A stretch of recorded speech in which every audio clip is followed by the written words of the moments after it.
The following program presents principles designed to promote good health. It should not take the place of personal professional care. Viewers should always consult their qualified health practitioner before considering alternative treatment.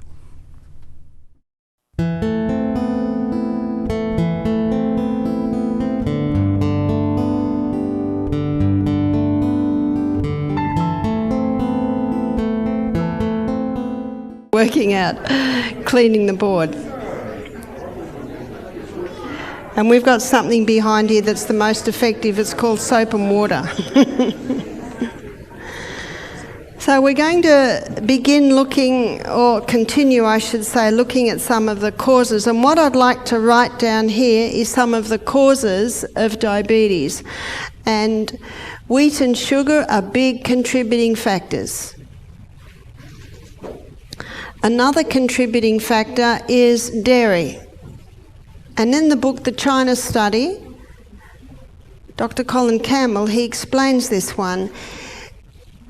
When a human takes dairy, in the majority of cases, it's difficult to break down because we haven't got the 5 stomachs. And so molecules come into the blood that aren't properly broken down, and the body creates antigens to deal with them. Now, their molecular structure is very similar to the molecular structure of the beta cells in the pancreas.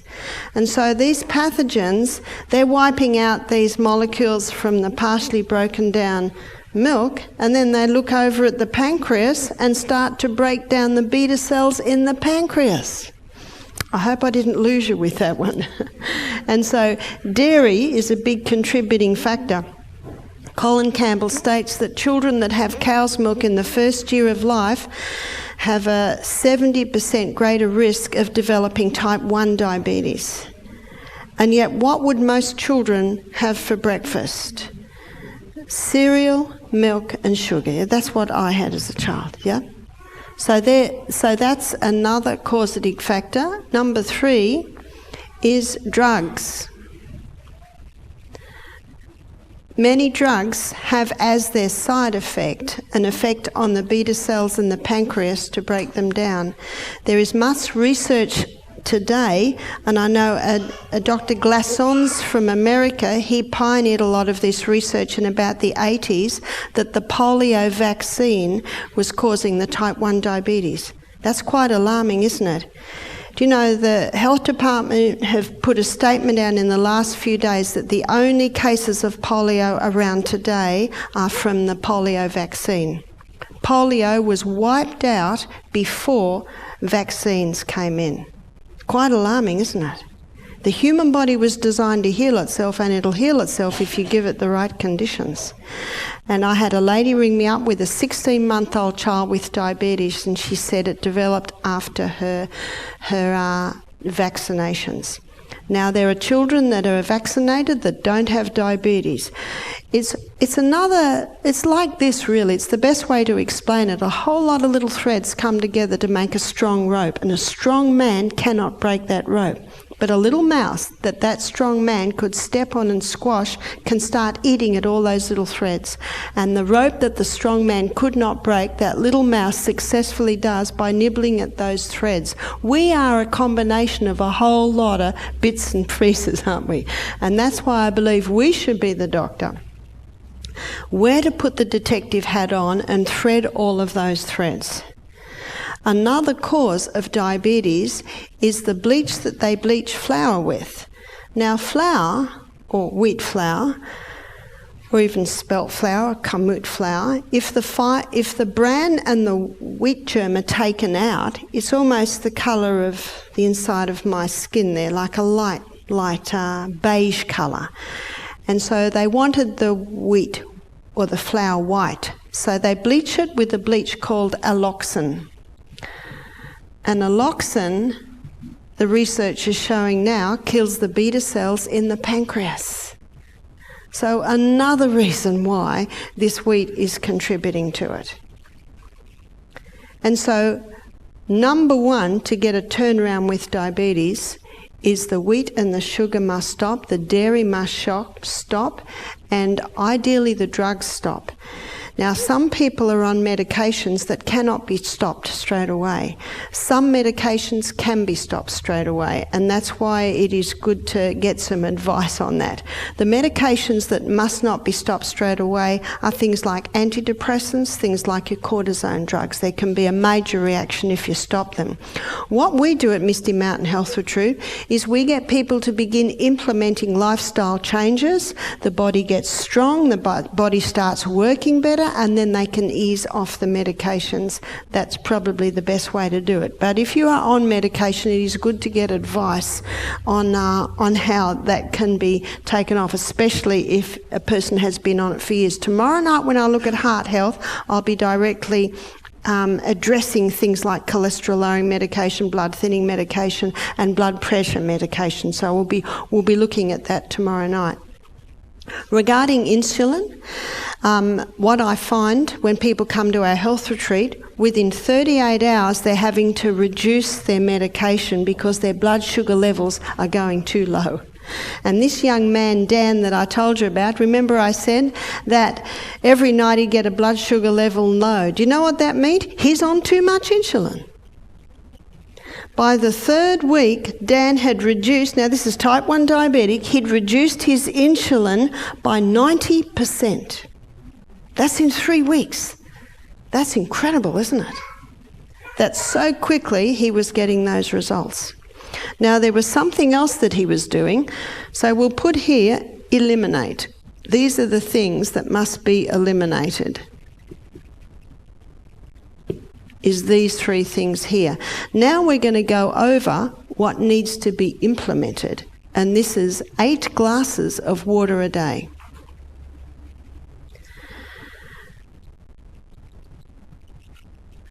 Now, some people look at that and feel overwhelmed. In this weather it's not hard though, is it?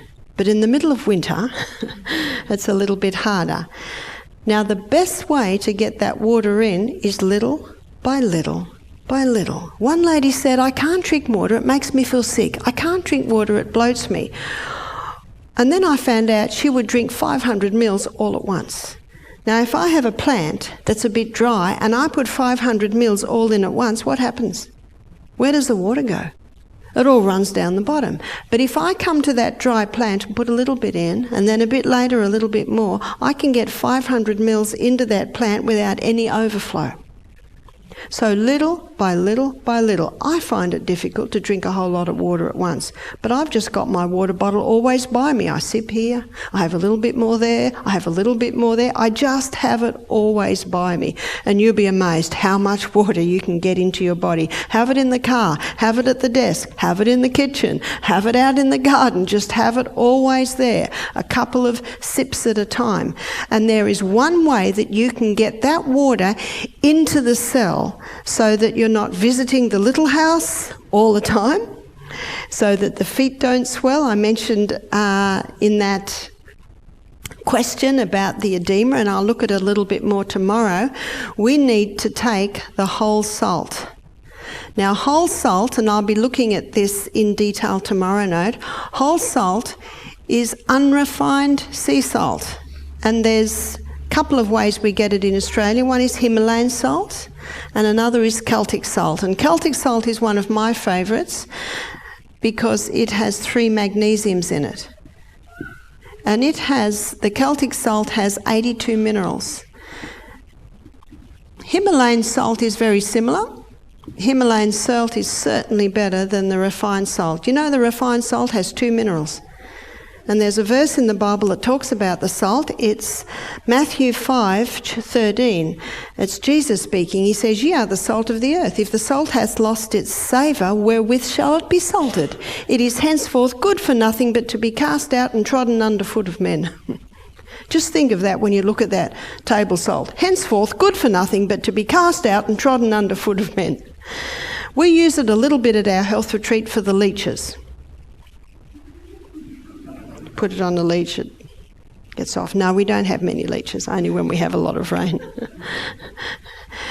Good for nothing but the leech. You see, as I'll show you tomorrow night, because it's so imbalanced, it causes this big imbalance in the body. Now, Celtic salt has 3 magnesium, and magnesium pulls the water inside the cell. Remember the CBD? The CBD is where we need that water, and the magnesium pulls it inside the cell. So how do we take the salt? I take a crystal of Celtic salt on my tongue before every glass of water that I drink. Now, I did say I sipped, but every time I start a new glass, I'll put a crystal on my tongue and I'll drink a few mouthfuls, then I'll drink a few more mouthfuls. When I've done a cup, then I'll have another crystal of salt. You see, we are so mineral deficient today because the soils are deficient, the plants are deficient, and if you have a crystal of Celtic salt on your tongue before you drink every glass of water, all you will do is replace the minerals you lost yesterday. Especially do you need it in this hot weather because you are perspiring. Have you ever tasted your perspiration? It's very salty. So you think about it, we're salty people. We need that salt. And that salt allows the water to be taken inside the cell. Now this cell, I'm talking about your pancreatic cells. The pancreas cannot make these hormones to balance the blood sugar levels unless it has adequate minerals. And the best place, the cheapest place, the most effective place is in the salt, because we need the minerals in a way that the body can use them. And because they are in the way that they are found in the body, when you take it, it liquefies and it gets through the membrane of the cell, gets that water inside the cell. It's well documented. It's the quickest way to hydrate a body, is to take that salt. If you were under the impression that salt was bad, and this is news to you, and you're used to no salt, my suggestion is start slowly. Just have the tiniest little bit, because your body, one of the most amazing things about the body is its ability to adapt and adjust. And the body, if your body's had no salt, it has adapted and adjusted to that, and as you'll see tomorrow night, at a cost. But now, if you want it to take the salt, which is a good idea to do because we need those minerals, there'll be a little bit of time getting the body to adapt and adjust back to that. But it is a delicious salt. It's very nice on your food as well, of course. So it's very important to take the salt. Another very important point of conquering diabetes, conquering weight, is exercise. And there is a type of exercise that gets the body up onto a more effective and better rate of running. There is a type of exercise that will stimulate the development of more insulin receptor sites. In a matter of days, you can conquer insulin resistance. Isn't that good news? If you implement the things I'm putting down here. Exercise. What is this interval training? Interval training, as the name implies, are intervals of high intensity and periods of recovery for a cycle. So a lot of the research with this has been done on exercise bikes, because I can testify it's not easy to run for 30 seconds. If you think to yourself, she doesn't know what she's talking about, I want you to try it tomorrow. In fact, at 20 seconds, my body is screaming at me, stop. But the type of exercise that's going to wake up that pancreas, the type of exercise that is going to wake up the insulin receptor sites on the cell and get them moving again, is the type of exercise that's very, very hard work. It's going to get you out of your comfort zone. Now, if you can't run, exercise bike. Can't exercise bike, swim. Can't swim, push-ups. Can't push-ups, push-ups on the wall. Fitball. You just got to find out what works for you. It may be a good idea to go to a gym and try different pieces of equipment and see what works for you, then go home. And we have Gumtree or eBay in Australia. You can buy second-hand pieces of equipment. But the exercise bike, most people find, is the easiest way to do this high intensity. If you can't do 30 seconds high intensity, start with 10 or start with 15. But remember, don't stop when your body tells you to. You push yourself a little bit more. It's that pushing of yourself that strengthens that heart, and I'll talk about it in detail again tomorrow night, but it's that pushing of yourself that's going to waken up the insulin receptor sites on the cell, and he's going to wake up that pancreas. Now, Dan told me that his doctor told him his pancreas was dead. 20. I said, is it gangrene? What's dead? If there's blood and if there's lymph going through that pancreas, there's life, and there is the ability to revive. The fact that he dropped his insulin by 90% by the 3rd week is an indication of what's starting to work.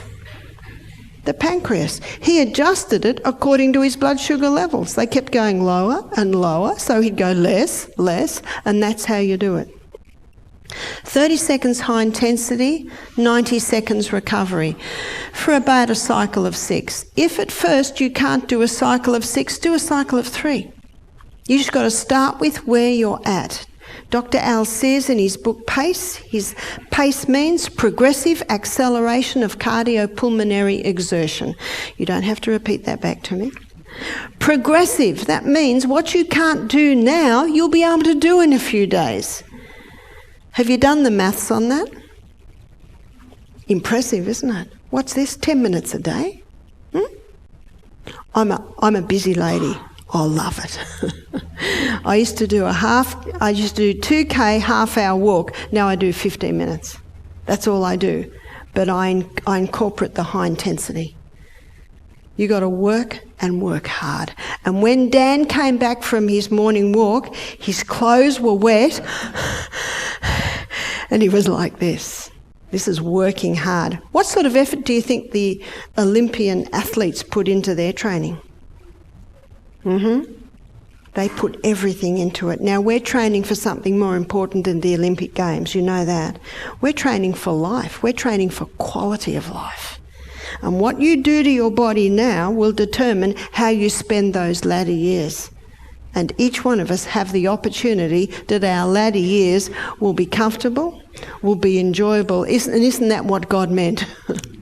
God never ever designed for people to suffer for the last 20 years of their life and then pass away. And to the point where the passing of the way is a great blessing because they are in so much suffering. He never meant for people to be on huge amounts of medication in the latter years of their life. No. And as I'll show you on Saturday morning, God never meant the brain to deteriorate. Brains and bodies are deteriorating far too young. And remember, drugs never cure disease. They only change the form and location of the disease. The body is the only thing with the ability to heal you and I. And it will if you give it the right conditions. So the exercise is a very important part. Your fitness is not determined by how hard and fast you can go, but how long you take to recover. So if your first high intensity requires you 4 minutes recovery time, that's all right. It's not going to stay like that. Age has nothing to do with this. Got that? Age has nothing to do with it. Do you know the trainers today for the athletes are finding that this interval training is so effective. You'll find they're all doing it. And it also means you only need to do 15 minutes instead of an hour jog. You can get more out of a 15 minutes high intensity than an hour jog. And I don't know many people that have got that hour. I've got too much to do. I just love it because I run out the door, and when I get, Amelia and I, we dive in the creek every morning after we've done it, and we need to because we're hot. Sometimes we need to take a change of clothes when we get out of the creek. And often I'll do my last high intensity in the creek, swimming against the tide. Once you start doing this, the feeling that you will get from it is so good. Your mind will be sparkier. Every cell in the body starts to work more effectively. And guess what starts getting burnt? Oh, it got rubbed out. Those fat cells. And that's one of the reasons why it's so effective in weight loss. It's incredibly effective with diabetes because of the stimulation of more receptor sites, more insulin receptor sites, because of the stimulation of the pancreatic cells, the beta cells that make the insulin to revive. But when you're starting to do that morning exercise program and your glycogen stores get used up, where does the body going to go now for fuel? It goes to the fat cells. So exercise is essential. Every day, I do it every day. I never miss. I've got an appointment. It's a little bit different here because of the time change, but at home I usually wake at 5, I usually walk at 6, and I eat at 7. That's my appointment. I have an appointment. And you know, when we make an appointment, we've got to keep that appointment, don't we? That's the easiest way to do it. But I have known many people that have had incredible change in their life through this. And recently I was shown the value of this because sometimes I only do 3 high intensities because I just haven't got enough time. And I was in Georgia, in America, about 4 months ago, and I was talking to a young man and he wanted to pick my brains. And I said, I'm free tomorrow afternoon. He said, I've got to do a mountain climb. Do you want to come? I said, yeah. Now, the guy he was walking with couldn't come. He said, do you still want to do it? I said, yeah. So he's picking my brains the whole time. Now, we're walking like this, an hour and a half. Now, I pushed myself because I didn't want to hold him up. And every now and then I said, let's look at the view for a while. How long do you take to recover? Until your breathing and your heart rate settles down again, and then you can go it again. But I really did push myself. And it was winter. And it was cold and my clothes were wet, and it's not easy. I don't perspire easily. Coming down was a lot easier, but we got lost, and so we were battling through the bush. We finally got home. I'm glad it's winter because the leaves were off the trees and you could see through the bush. I got home and had the best shower I think I've ever had, and I thought to myself, I am going to be sore tomorrow. Not one bit of soreness. I couldn't believe it. Not one bit of soreness. And I thought, this is incredible. Sometimes I'm only 15 minutes in the morning. And yet that sort of training gets the body up onto a far more efficient and effective rate of running. So exercise, not negotiable. Again, if you're not fit and you find it difficult, just do what you can, but push yourself a little bit more every day. Your heart will get stronger, your lungs will start working better, and when your lungs work better, what are you going to get more of? Oxygen. The Framingham Heart Study, very famous study, it's been done over 30 years, 25,000 people, so it's often quoted. It found that by the age of 50, people had lost 40% lung capacity. That's a bit scary. By the age of 80, 60% lung capacity has been lost. So 40% lung capacity is lost. Does that mean 40% of the cells can't get down to here? They can only run up here? How much energy is that going to give you? So what can you do to prevent lung capacity loss? Interval training. What can you do to regain it? Interval training. How many people from about, sadly, 40 up get scared when their body goes, you got to do that. That's how you retain it. And that's how you also retain your abdominal breathing. Abdominal breathing gets more oxygen into the cells. And as you can see, that's all we need, more oxygen. It's the most vital element needed for life. You just got to move. You've got to move fast. You've got to push yourself till you think you're dying. Did you hear that? Number 7, early nights. Early nights? What's this got to do with diabetes? Between the hours of 10 p.m. and 3 a.m., there are hormones released in our body that are responsible for rest and rejuvenation. So if you're looking at conquering your diabetes, you've got to go to bed early so that those hormones can be released and do their repair on your pancreas.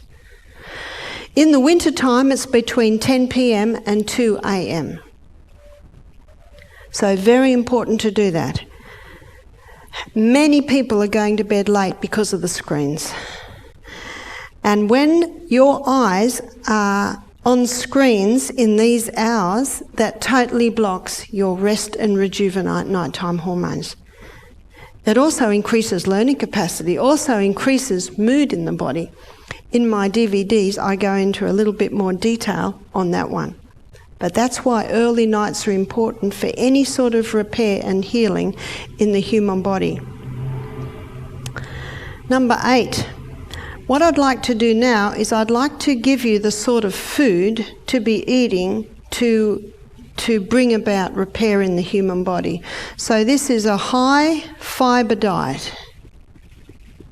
So a high fibre diet, remember this, vegetables are high in fibre, high in minerals, low in sugars. And minerals are your healer, whereas fruit are high in fibre, high in sugars, low in minerals. So for a diabetic, for someone wanting to conquer weight in the body, they need to go more vegetables, less fruit. And ideally, low GI. So in here we put all your low GIs. So low GI fruits, there's fibre. Vegetables.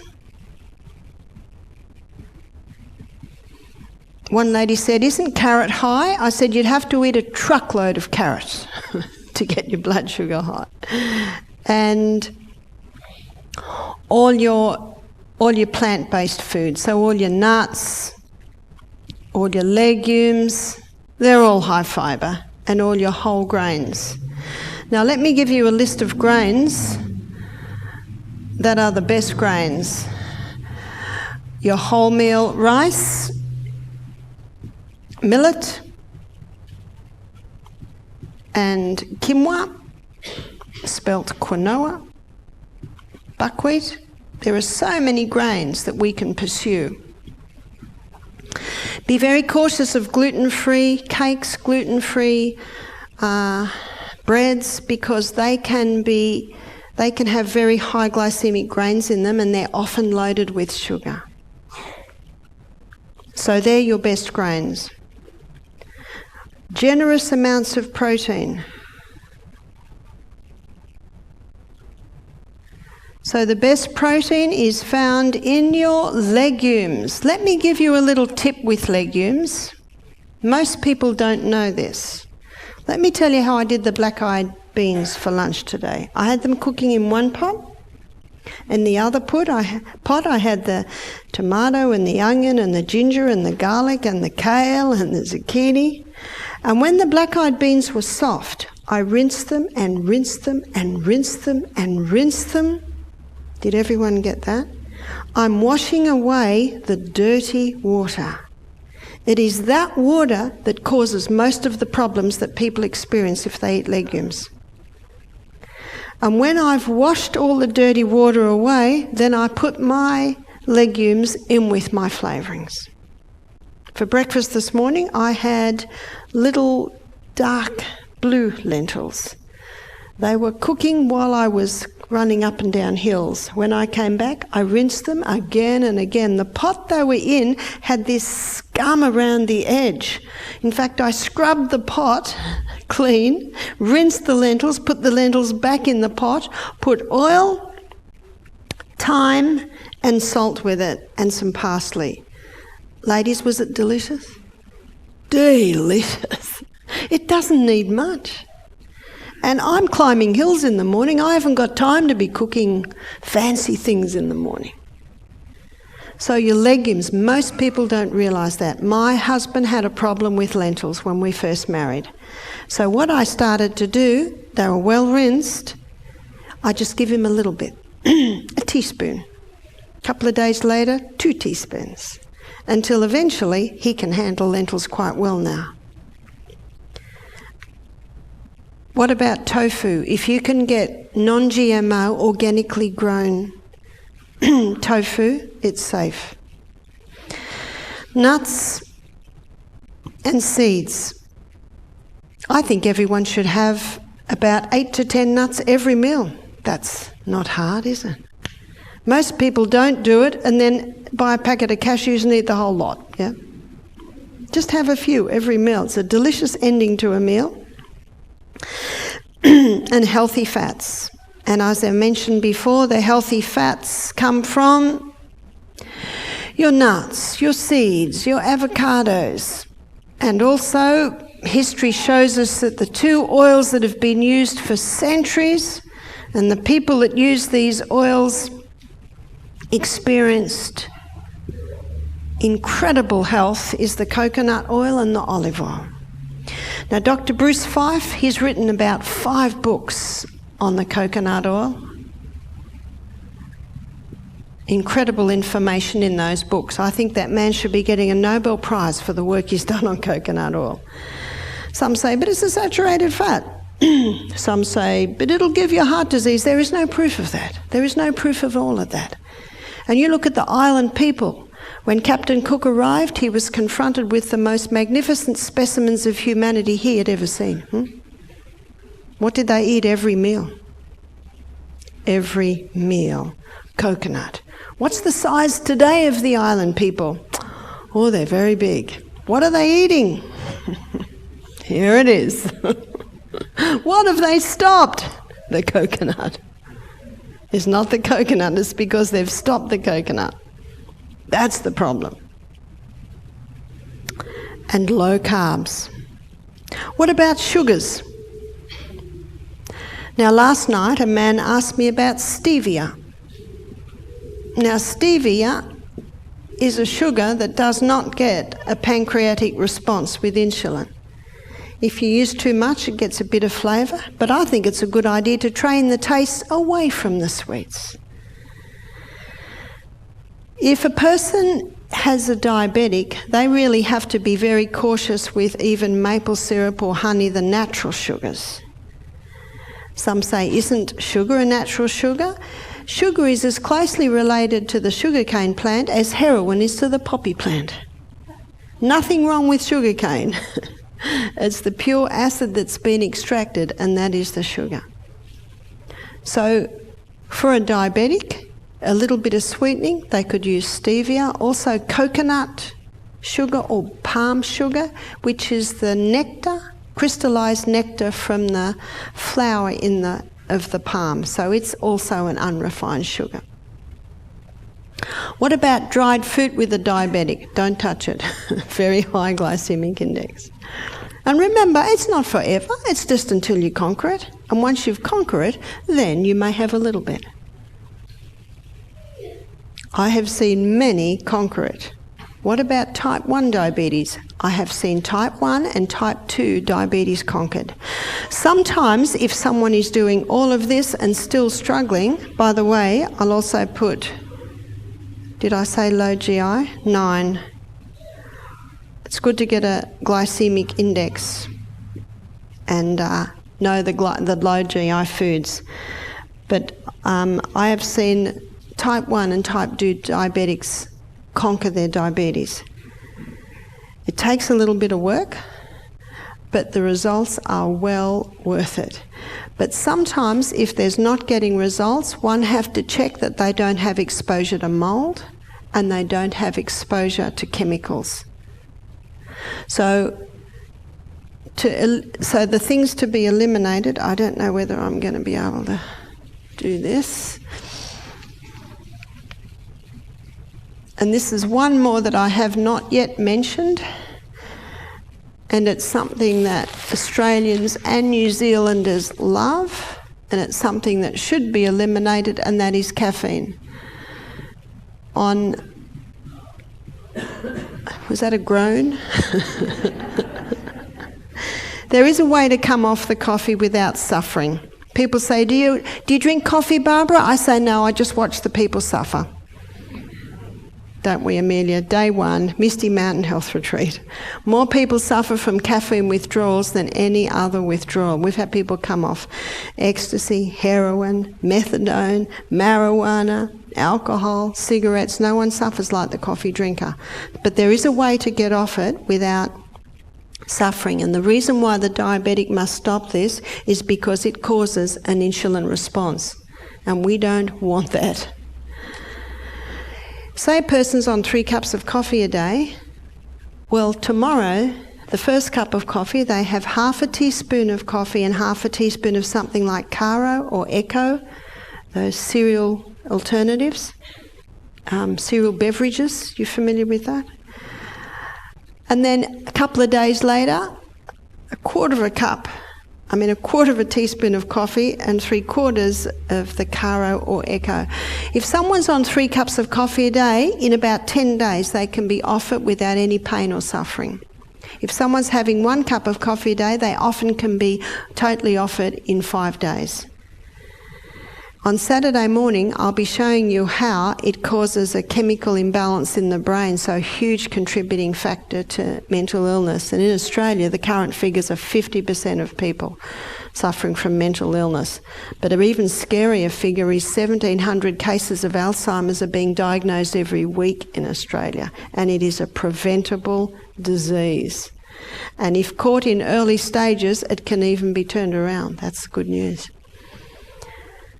So these are the simple lifestyle changes that will ensure powerful weight loss and also a conquering of the diabetes.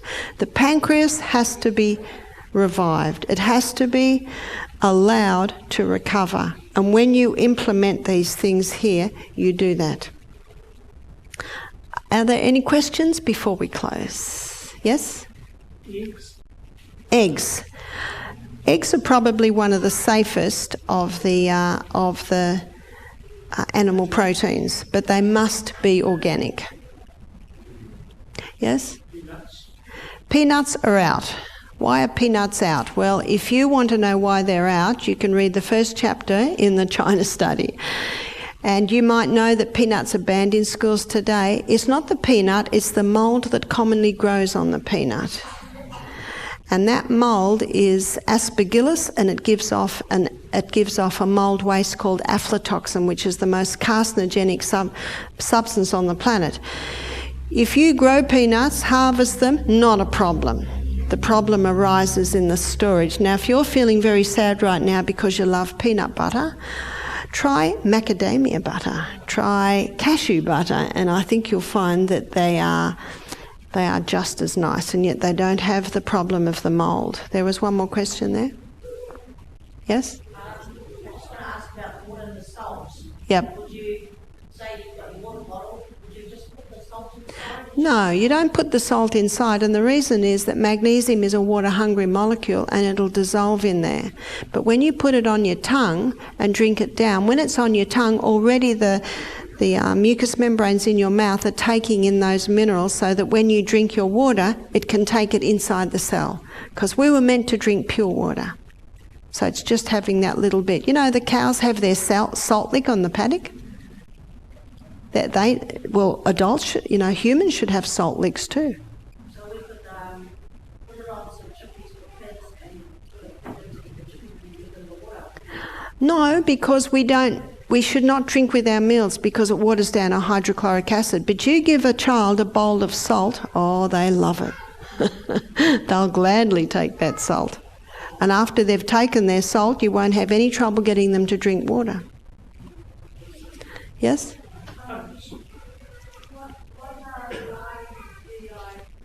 You will need to go, you can go to the web and get a glycemic index chart.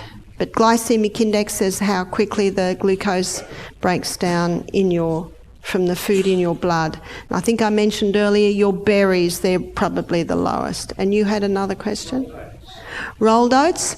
Rolled oats are a grain, and rolled oats can be great, but if someone's got a gluten intolerance, the oats may not work well. So you try the oats.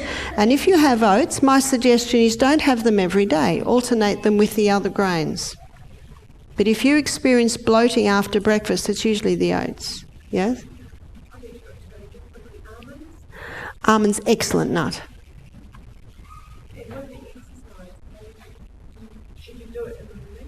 With exercise, should you do it in the morning? It's the best time, because you will reap the benefits all day long if you do it in the morning. But some people that get up very early for work, they might do it at lunchtime or after work. Yes? How fructose? Very good question. I'm actually out of time, so I'll answer this very quickly and then we must end. A lot of diabetics are going to fructose because it doesn't get an insulin response. But the only organ in the body that has fructose receptor sites is the liver. So this high fructose corn syrup that's going into a lot of breads and things today is causing fatty liver and causing liver damage, because the only organ that has fructose receptor sites is the liver. So when there's an overload of fructose, the liver has to store it as fat. So there's your fatty liver. So fructose is not a viable alternative to a sweetener. But thank you for your attention tonight. Please bow your heads as I close. Thank you, Father in heaven, for this amazing body, and thank you for this information on how to treat it and how to get better results out of it. We thank you for this in Jesus' name. Amen. Thank you.